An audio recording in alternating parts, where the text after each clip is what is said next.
Effect ആവത്തില്ല. എന്താന്ന് വെച്ചാൽ എനിക്കറിയാം ഞാൻ എന്താന്നുള്ളത്. ഓക്കെ. സോ എന്ത് പറഞ്ഞാലും എനിക്ക് ഒരു പോയിന്റിന് ശേഷം ഫസ്റ്റ് ഒക്കെ ഭയങ്കര വിഷമം വരുമായിരുന്നു. ഞാൻ പറയുന്നത് ഇപ്പോഴൊന്നും അല്ല കേട്ടോ. പക്ഷെ ഇപ്പൊ അതൊരു കോമഡി ആയിട്ട് മാറി, ചിരിക്കാൻ തുടങ്ങി. പിന്നെ ആ ഒരു ഇതായി. പിന്നെ ചില കാര്യങ്ങൾ അതൊന്നും എന്നെ എഫക്ട് ചെയ്യാറില്ല. പിന്നെ ചില കാര്യങ്ങൾ എന്ന് പറഞ്ഞാൽ നമുക്ക് ക്ഷമിക്കാൻ പറ്റുന്ന കാര്യങ്ങൾ ഒരുപാടുണ്ട്. അതേപോലെ തന്നെ ചില കാര്യങ്ങൾ നമുക്ക് ജന്മത്തെ ക്ഷമിക്കാൻ പറ്റത്തില്ല. ചേച്ചിക്ക് ഉണ്ടായിട്ടുണ്ടാവും. അതെ, അത് ആർക്കാണേലും അതെ, അതെ. നമ്മൾക്ക് ജന്മത്തെ ക്ഷമിക്കാൻ പറ്റില്ല, അങ്ങനെ ഉണ്ടായിട്ടുണ്ട്. ക്ഷമിക്കാൻ പറ്റുന്നില്ലെങ്കിൽ ക്ഷമിക്കാൻ പറ്റത്തില്ല എന്ന് തന്നെ പറഞ്ഞു. അത് ക്ഷമിക്കാൻ പറ്റത്തില്ല. ക്ഷമിക്കാൻ പറ്റുന്നതാണെങ്കിൽ അതങ്ങ് ക്ഷമിച്ചു വിടും. പിന്നെ കമന്റ്സും കാര്യങ്ങളും ഇങ്ങനെ ആരെങ്കിലും പറയുവാണെങ്കിലും എടുക്കണമെങ്കിലും അതെന്നെ ഒരിക്കലും എഫക്ട് ചെയ്തിട്ടില്ല. Because I know what I am. അതെ, അതാ ഞാൻ ചോദിച്ചേ. ആ ഒരു ട്രാൻസിഷനിൽ വന്നിട്ട് ഇപ്പൊ എത്ര വർഷമായിട്ടുണ്ടാവും? നേരത്തെ മേഘന മമ്മി മമ്മി എന്ന് പറഞ്ഞ് കരയുമായിരുന്നു അല്ലേ? അതിൽ നിന്നും ഇന്നിപ്പോ പറയുന്ന പോലെ ഈ ഒരു സ്ട്രോങ് ആയിട്ടുള്ള ഒരു വുമൺ ആയിട്ട് എത്ര, അതാ ഞാൻ ചോദിക്കണേ. 4 years അത്ര ആയിട്ടുള്ളൂ. ഹാർഡ്ലി അത്രേ ആയിട്ടുള്ളൂ. അതിന്റെ മഴ എന്ന സീരിയലിലൂടെയാണ് മേഘ്ന വിൻസെന്റ് എന്ന നടി ശ്രദ്ധിക്കപ്പെട്ടത്. ഇന്നും സോഷ്യൽ മീഡിയയിലെ ആ സീരിയലിലെ കഥാപാത്രങ്ങൾ ട്രെൻഡിംഗ് ആണ്. അമൃത അർജുൻ ദേശായി എന്ന കഥാപാത്രത്തെ മനസ്സിൽ കൊണ്ട് നടക്കുന്നവരുമുണ്ട്. അമൃതയെ ഇപ്പോൾ കണ്ടാലും, അതായത് മേഘ്ന വിൻസെന്റിനെ ഇപ്പോൾ കണ്ടാലും അമൃത എന്ന് വിളിക്കുന്ന ആരാധകർ ഇപ്പോഴുമുണ്ട്. പല അമ്മമാരും ഇന്നും അമൃതയെ കാണുമ്പോൾ അമൃത എന്ന് വിളിച്ചുകൊണ്ട് വരാറുണ്ടെന്ന് താരം തന്നെ പറയുന്നുണ്ട്. അമൃത എന്ന കഥാപാത്രം ഒരു 4-4.5 വർഷം അഭിനയിച്ചു, 1000 എപ്പിസോഡുകൾ കടന്നു എന്നതുകൊണ്ട് തന്നെ ആ കഥാപാത്രമായി താൻ ആ സമയത്ത് മാറിയെന്നും താരം പറയുന്നുണ്ട്. ഇന്ന് തമിഴിലും മലയാളത്തിലുമൊക്കെ വളരെ തിരക്കുള്ള നടിയാണ് മേഘ്ന. സാന്ത്വനത്തിലാണ് ഇപ്പോൾ താരം എത്തിയിരിക്കുന്നത്. ഒപ്പം തന്റെ സെറ്റിലെ വിശേഷങ്ങളും വീട്ടിലെ വിശേഷങ്ങളും കൃഷിയുടെ കാര്യങ്ങളും എല്ലാം പങ്കുവയ്ക്കാൻ നടി യൂട്യൂബ് ചാനലും തുടങ്ങിയിട്ടുണ്ട്. പണ്ട് ഒരു സ്റ്റേജിൽ കാറിലിരുന്ന് മേക്കപ്പ് ഇടുന്നതിനെ കുറിച്ച് പറഞ്ഞതിന്റെ പേരിൽ ഒരുപാട് ട്രോൾ ചെയ്യപ്പെട്ടിട്ടുള്ള നടിയാണ് മേഘ്ന. അതിന്റെ പേരിൽ കേൾക്കാത്ത കളിയാക്കലുകളുമില്ല. പക്ഷെ പിന്നീടുള്ള അഭിമുഖങ്ങളിലും പൊതുപരിപാടികളിലും കൂടുതൽ ശ്രദ്ധിച്ച് സംസാരിക്കാൻ മേഘ്നയ്ക്ക് സാധിച്ചു. ടെലിവിഷൻ ഇൻഡസ്ട്രിയിൽ ഏറെ കൊട്ടിഘോഷിച്ച വിവാഹമായിരുന്നു മേഘ്ന വിൻസെന്റിന്റേത്. എന്നാൽ അത് പരാജയപ്പെട്ടപ്പോഴും നടിക്ക് പഴി കേൾക്കേണ്ടതായി വന്നു. എന്നാൽ വിമർശനങ്ങൾക്കോ വേദനിപ്പിക്കുന്ന വാക്കുകൾക്കോ മറുപടി നൽകാൻ മേഘ്ന നിന്നില്ല. രണ്ടുപേരുടെയും സ്വകാര്യ ജീവിതത്തെ ബഹുമാനിച്ച് അത്തരം കമന്റുകളിൽ നിന്നെല്ലാം വിട്ടുനിന്നത് നടിയുടെ പക്വതയെ പ്രേക്ഷകർക്ക് കാണിച്ചു കൊടുത്തു. തന്നിട്ട് മാത്രം നമ്മൾക്കൊന്നും ചെയ്യാൻ പറ്റില്ല ചേച്ചി. ഇപ്പൊ ഐ സ്റ്റിൽ റിമെമ്പർ, അമ്മയാണ് എനിക്ക് നൈറ്റ് ഉറങ്ങാൻ പറ്റത്തില്ലായിരുന്നു. ഓക്കെ. ഇത്തരത്തിലുള്ള പറഞ്ഞ ആരെങ്കിലും വിശ്വസിക്കുമെന്ന് അറിയില്ല, ബട്ട് എന്റെ അമ്മയ്ക്ക് അറിയാം, അന്ന് എന്റെ കൂടെ വർക്ക് ചെയ്തവർക്ക് അറിയാം. എനിക്ക് രാത്രി ഉറങ്ങാൻ പറ്റത്തില്ലായിരുന്നു. എന്റെ കണ്ണ് ബ്ലിങ്ക് ആവില്ല. ആ പെർട്ടിക്കുലർ സീരിയലില് കണ്ണ് കുറച്ചും കൂടെ ബൾജായിട്ടിരിക്കും.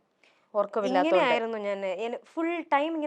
ഇങ്ങനെ ബ്ലിങ്ക് ആവില്ല കണ്ണ്. ഏത് സീരിയൽ ചെയ്യുന്ന സമയത്താ? തമിഴിലൊരു സീരിയലും അറ്റ് ദ സെയിം ടൈം ഞാൻ ജോലിയും ചെയ്യുന്നുണ്ടായിരുന്നു. ഐ മീൻ അവിടെ ഒരു റിയാലിറ്റി ഷോയും ചെയ്യുന്നുണ്ടായിരുന്നു.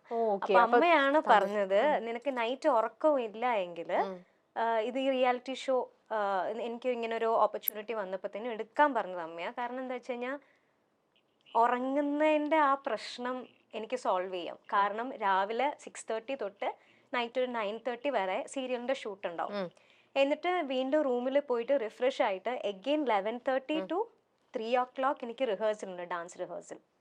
ജോഡി എന്നാണ് റിയാലിറ്റി ഷോയുടെ പേര്. സോ 2 സെലിബ്രിറ്റി ജോഡീസിന്റെ ഷോ ആണ്. അപ്പോൾ ഞാൻ അങ്ങനെയാണ് പ്രാക്ടീസ് സെക്ഷൻസും ഇത് സീരിയലും കണ്ടിന്യൂ ചെയ്തുകൊണ്ടിരുന്നത്. അതുകൊണ്ട് എനിക്ക് ഈ ഉറക്കം ഇല്ല എന്നുള്ളതിനെ ഞാൻ എൻഗേജ്ഡ് ആക്കി മാറ്റി അമ്മ. സോ അതുകൊണ്ട് എനിക്ക് ഉറക്കം ഇല്ല എന്നുള്ളത് ഞാൻ തന്നെ പയ്യെ മറന്നു. പക്ഷെ എത്ര ദിവസം നമ്മുടെ ബോഡി അതിനെ താങ്ങും ഇങ്ങനെ? അതാണ് ഞാൻ പറഞ്ഞ ഇടയ്ക്കിടയ്ക്ക് ഞാൻ വീഴുമായിരുന്നു എന്ന്. ആ ടൈമില് ഉറക്കം ഇല്ലാത്തതിനെക്കാട്ടും എനിക്ക് കൂടുതൽ പ്രശ്നം തോന്നിയത് ഇങ്ങനെ ബ്ലിങ്ക് ചെയ്യാനായിട്ട് ഭയങ്കര ബുദ്ധിമുട്ടായിരുന്നു എനിക്ക് കണ്ണിങ്ങനെ. ആ ഒരു ഷോക്ക്. അതുപോലെ തന്നെ കണ്ണിലൂടെ വരണല്ലോ ഒരു നടി എന്ന് പറയുമ്പോൾ നമ്മുടെ ഇമോഷൻ, നമ്മുടെ അഭിനയങ്ങളെ ഏറ്റവും കൂടുതൽ കണ്ണിലൂടെയാണല്ലോ നമ്മൾ എക്സ്പ്രസ് ചെയ്യണത്. അപ്പൊ അതിനും ബുദ്ധിമുട്ട് വന്നോ ഇതൊക്കെ?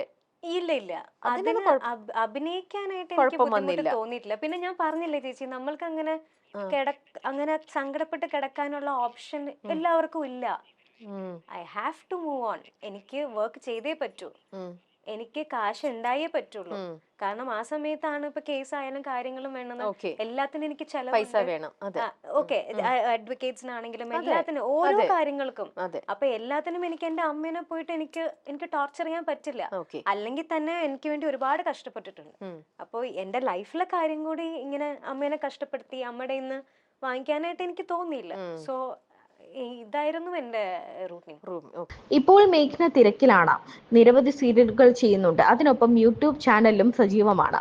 അഭിനേത്രി എന്നതിനപ്പുറം നർത്തകി കൂടിയാണ് മേഘ്ന. സ്റ്റേജ് ഷോകൾ ചെയ്യുന്നത് കുറവാണെങ്കിലും കിട്ടുന്ന അവസരങ്ങളിലെല്ലാം ഒട്ടും പിന്നോട്ട് നിൽക്കാറുമില്ല. ഇപ്പോൾ അഭിനേത്രിയും നർത്തകിയും മാത്രമല്ല, കർഷക കൂടിയാണ്. തന്റെ കൃഷിയിടത്തിലെ വിശേഷങ്ങളും മേഘ്ന അധികവും സോഷ്യൽ മീഡിയയിലൂടെ പങ്കുവയ്ക്കാറുണ്ട്. കണ്ടിന്യൂസ് ആയിട്ട് ഒരു 4.5 ഇയേഴ്സ് ഞാൻ ആ ക്യാരക്ടറായിട്ട് തന്നെയാണ്. ഒരു 30 ദിവസം, ഒരു വർഷത്തിൽ ഒരു 365 ദിവസം ഉണ്ടെങ്കിൽ ഒരു 360 ദിവസവും ഞാൻ സത്യം പറഞ്ഞു കഴിഞ്ഞാല് അമൃതയായിട്ട് ആ ഒരു ക്യാരക്ടറായിട്ട് ജീവിച്ചിട്ടുള്ളത് കൊണ്ട് തന്നെ ഭയങ്കര അറ്റാച്ച്ഡ് ആ ക്യാരക്ടറിന്റെ അടുത്ത്. ഇപ്പോഴും അമൃതയെന്ന് ആരെങ്കിലും ദൂരെന്ന് വിളിച്ച് ഞാൻ തിരിഞ്ഞു നോക്കൂ. ആണല്ലേ? ഒരു 4-4.5 വർഷം ഞാൻ ആ പേരെന്നെ കേട്ടി. ഇപ്പൊ പുറത്തു പോയി കഴിഞ്ഞാൽ ആരും ആ സമയത്ത് തന്നെ മേഘ്ന എന്ന് വിളിച്ചിട്ടേ ഇല്ല. എല്ലാരും അമൃത അമൃത അമൃത എന്നേ വിളിച്ചിട്ടുള്ളൂ. ഇപ്പോഴും അങ്ങനെ തന്നെയാ വിളിക്കുന്നത്. അപ്പൊ ഒബ്വിയസ്ലി നമ്മള് ആ പേര് കേൾക്കുമ്പോ ടക്കും അറിയാതെ തിരിഞ്ഞു പോകും. അതെ, ഒരു ഓട്ടോമാറ്റിക്കലി നമ്മൾ തിരിഞ്ഞു. എനിക്ക് തോന്നുന്നത് ആ ക്യാരക്ടർ ചെയ്യാനായിട്ട് ആദ്യം മേഘ്നെ അപ്രോച്ച് ചെയ്യുന്നതിന് മുമ്പേ ഫസ്റ്റ് ഒരു നമ്മൾ മരിച്ചുപോയ ശരണ്യ എന്ന് പറഞ്ഞൊരു അല്ലേ ശരണ്യനെ തന്നെയായിരുന്നു അത്. അതിനുശേഷം അത് മേഘനയിലേക്ക് എത്തിയത് എങ്ങനെയായിരുന്നു എന്നറിയാമോ? ഏച്ചിയുടെ വീട്ടിലൊക്കെ ഞാൻ പോയിട്ടുണ്ട്. ആണോ? ഏച്ചിനെ ഞാൻ കണ്ടിട്ടുണ്ട്. ഏച്ചിനെയും ഏച്ചിയുടെ ഫാമിലിനെയൊക്കെ എനിക്കറിയാം. നല്ലൊരു ഏച്ചിയാ. എന്താ പറയാ, ഭയങ്കര പോസിറ്റീവ് ആയിട്ടുള്ള ഒരു ഏച്ചിയാണ്. ഏച്ചിക്ക് സുഖമില്ലാണ്ടായപ്പോഴാണ് ആ സമയത്ത് ഞാൻ കയൽ എന്ന് പറഞ്ഞൊരു മൂവി പ്രഭു സോളമൻ സാറിന്റെ ചെയ്തുകൊണ്ടിരിക്കുക.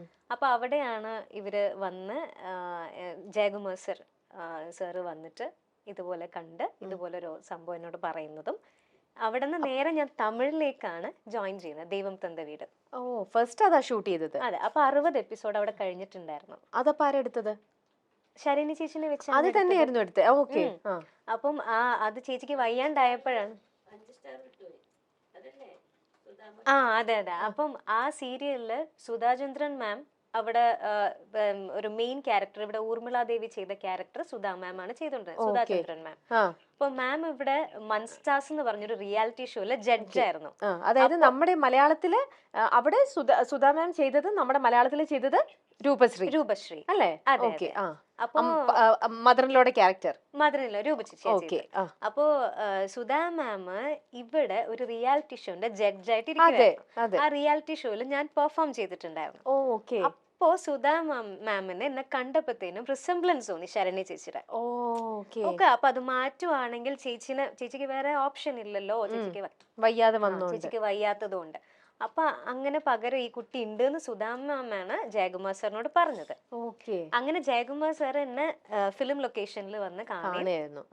അപ്പൊ ഈ ശരണ്യായിട്ടുള്ള പരിചയം നേരത്തെ ഉണ്ടായിരുന്നോ അതോ ഇല്ല? ഇതുമായിട്ട് സംബന്ധിച്ച് എന്നിട്ടാണ് പരിചയപ്പെടുന്നത് അല്ലേ? ഞാൻ ഫസ്റ്റ് ചേച്ചിനെ കാണുന്ന ഇതിന്റെ പ്രൊമോയിലാണ്. ഈ സീതയ്ക്ക് പകരം ഈ സീതയാണ്, നിങ്ങൾ സപ്പോർട്ട് കൊടുക്കണമെന്ന് ഞങ്ങളൊരു പ്രൊമോ എടുത്തിട്ടുണ്ടായിരുന്നു. അപ്പോഴാണ് ചേച്ചിനെ ഫസ്റ്റ് ആയിട്ട് കാണുന്നത്. തന്റെ ശരീര സൗന്ദര്യം നിലനിർത്തുന്ന രഹസ്യങ്ങളും മേഘ്ന വെളിപ്പെടുത്താറുണ്ട്. താൻ ഒരു ഷൂട്ടിംഗ് ദിവസം എന്തൊക്കെ കഴിക്കുന്നു, ഒരു ബ്ലാക്ക് കോഫി കുടിക്കുന്നതിൽ തുടങ്ങുകയാണ് നടിയുടെ റൊട്ടീൻ. അതൊരു എനർജി നൽകുമെന്നാണ് പറയുന്നത്. അതിനുശേഷം റാഗി കൂൾ കുടിക്കും. ഉച്ചയ്ക്ക് ചപ്പാത്തിയാണ് കഴിക്കുന്നത്. അതിനിടയിൽ നട്ട്സ് ഒക്കെ കഴിക്കും. വൈകുന്നേരം പോപ്കോണും ചായയും. രാത്രി ഫ്രൂട്ട്സും സലാഡും കഴിച്ച് നിറയെ വെള്ളവും കുടിച്ചാൽ ഒരു ദിവസത്തെ ഡയറ്റ് കഴിഞ്ഞു. ഇഷ്ടമുള്ള ഭക്ഷണങ്ങൾ വേറെയാണെങ്കിലും ഒരു നടിയായതുകൊണ്ടും ശരീരത്തിന് അതാണ് നല്ലത് എന്നതുകൊണ്ടും ഈ രീതിയിൽ തുടരുന്നു എന്നാണ് മേഘ്ന പറയുന്നത്.